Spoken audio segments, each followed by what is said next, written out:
When you hear the name United Methodist Committee on Relief, you might think that it is like any other committee. UMCOR is much more than a committee. It is the arm of the United Methodist Church dedicated to reaching out in love to areas that experience disasters that overwhelm a community's ability to recover on its own. UMCOR is constantly working within partnerships all over the world. When a catastrophe hits, chances are UMCOR already knows how to work in that country and has groups it can work with to help recover from the disaster. In the most recent news, we have heard of floods in Pakistan, spring storms in Tennessee, and of course, it hasn't been very long at all since the earthquake hit Haiti. UMCOR is working in each of these situations, and it had a presence even before each of these disasters struck. In Pakistan, for instance, the Diocese of Peshawar of the Church of Pakistan is an UMCOR partner.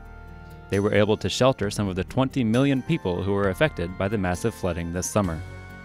One of the people who found a safe place was Joseph Bashir. He had lived in his home for 25 years before the flood hit. He had built his home, married, and raised his children there. The home was washed away, but UMCOR was able to help by sending support through its network of partners. In the spring, Tennessee was battered by storms and flooding.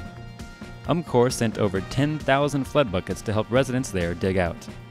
These buckets were stored in the Sager Brown facility, where relief supplies are maintained for UMCOR.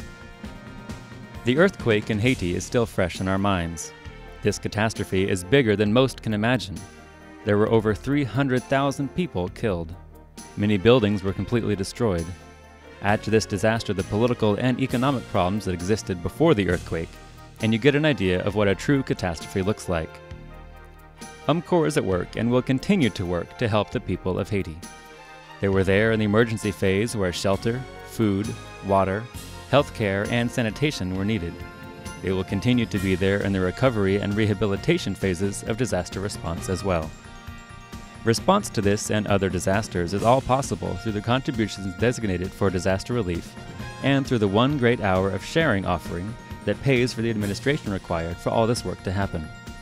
100% of gifts designated for a particular disaster are able to go toward helping that need because the members of United Methodist churches all over the world give in this offering to keep the lights on. Please consider participating in the One Great Hour of Sharing.